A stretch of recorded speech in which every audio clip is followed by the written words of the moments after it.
Hey, c'est Logan et je te propose un petit récap de ce qui s'est passé cette semaine dans la pop culture. Bienvenue dans Pop Actu.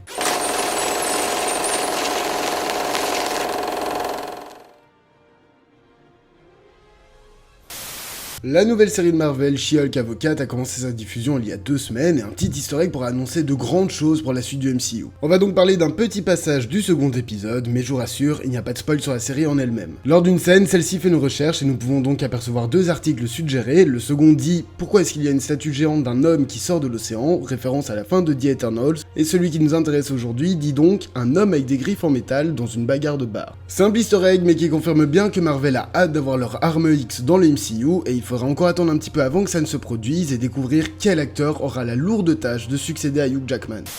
L'actrice américaine Nichelle Nichols est décédée à la fin de ce mois de juillet à l'âge de 89 ans. Connue notamment pour son rôle du lieutenant Nyota Uhura dans la série Star Trek, un bel hommage lui sera rendu. En effet, c'est la société américaine Celestis travaillant avec la NASA qui va tout simplement envoyer une capsule dans l'espace avec une partie de ses cendres. Un bel hommage rendu à une personne qui aura marqué les esprits dans l'espace. Avant de continuer avec les actus en bref, j'aimerais ouvrir une petite parenthèse. Depuis l'annulation de Batgirl et les déboires d'Ezra Miller, ça fait quelques semaines qu'on ne peut pas s'empêcher de parler de tout ce qui se passe du côté DC Comics, c'est pourquoi cette semaine, j'aimerais faire un petit point d'ici. Suite à l'annulation de Batgirl, les réalisateurs ont voulu récupérer une copie du film, mais Warner Bros avait déjà tout bloqué. Les équipes du film seront cependant invitées à participer à des séances dites funéraires, à la suite desquelles le film sera mis en sécurité ou tout simplement supprimé à jamais. La nouvelle série de Bruce Timm, Batman Caped Crusader, avait été annoncée et venait de commencer sa production. Cependant, la série se voulant être une série plus adulte, les exécutifs refusent donc de la sortir sur HBO Max. Il faudrait donc attendre l'accord pour pouvoir sortir la série sur une autre chaîne du groupe Warner Media, mais ça semble assez mal barré, on peut donc s'attendre à l'annulation pure et dure de la série. Aquaman 2 de Lost Kingdom sortait initialement le 17 mars de l'année prochaine et celui-ci est repoussé au 25 décembre de cette même année. Shazam 2 Fury of the Gods, qui devait sortir le 21 décembre de cette année, prend donc la place d'Aquaman et sortira donc le 17 mars 2023. Ces 2 reports sont faits afin de ne pas faire un flop suite à la sortie du très attendu Avatar 2 le 16 décembre.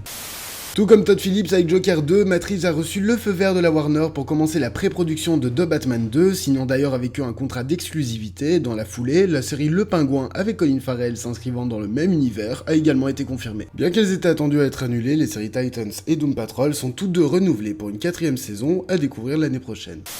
Mais avec tout ça, où en est le film de Flash ? Eh bien celui-ci a terminé un premier montage et a eu droit à une projection test. Et là, c'est la surprise. Le film serait excellent et a reçu des réactions que le studio n'avait apparemment plus connues depuis la trilogie Batman de Christopher Nolan. Suite à cela, Ezra Miller est allé voir les dirigeants de Warner Bros afin de leur présenter des excuses avant d'en faire des publiques. L'acteur a en effet annoncé être atteint de troubles mentaux et s'est engagé à suivre une thérapie afin d'y remédier. L'acteur est donc pour le moment toujours le visage de Flash au sein de l'univers cinématographique de DC et le film sortira le 23 juin 2023 après avoir été repoussé à maintes reprises depuis 2017.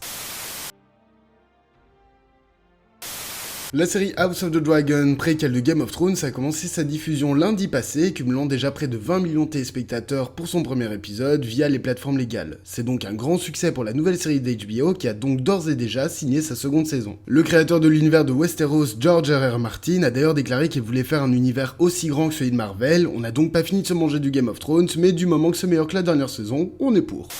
C'est officiel et confirmé, un film sur Bigfoot réalisé par les frères Zellner verra le jour. C'est l'acteur Jesse Eisenberg qui l'incarnera et il est très enthousiaste. Il a donc déclaré « Le prochain film que je vais faire sera sous la direction des frères Zellner. Ce sont des réalisateurs brillants, ça fait longtemps que je collaborais avec eux. Je vais jouer le Sasquatch. Il n'y aura pas d'effets spéciaux numériques, ce sera du maquillage et j'aurai des poils sur tout le corps. Je grogne et je ne dis pas un mot, pas de texte, j'ai tellement hâte. » La série Resident Evil de Netflix, dont la première saison est sortie ce 14 juillet, vient d'être annulée par ses producteurs. Cela fait suite tout simplement à un accueil critique absolument nul. Il était donc logique d'arrêter le massacre dès maintenant.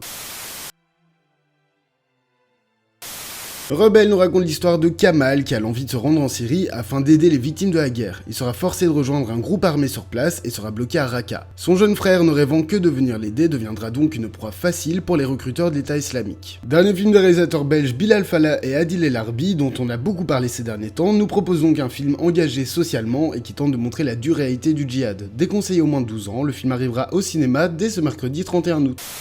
Les 5 Diables est l'histoire de Vicky, une jeune femme qui a le pouvoir de sentir et reproduire n'importe quelle odeur. Le jour où sa tante fait irruption dans leur vie, celle-ci va faire un voyage sensoriel dans lequel elle va apprendre de nombreuses choses sur son village, sa famille et bien d'autres. Une comédie dramatique française hors du commun de Léa Missius qui sortira également ce mercredi 31 août au cinéma.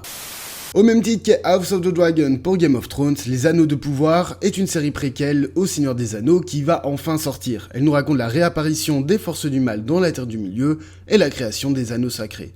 La série commencera sa diffusion dès ce 2 septembre et sortira ensuite un épisode par semaine pour un total de 8 épisodes d'1 heure chacun. Un grand merci d'avoir suivi ce 5e épisode de Pop Actu, j'espère qu'il vous aura plu. Il est assez court, c'est vrai, en même temps, peu de grosses actus pour le moment, il y en aura beaucoup plus en septembre. Moi je vous donne rendez-vous la semaine prochaine, d'ici là, portez-vous bien et passez une bonne soirée.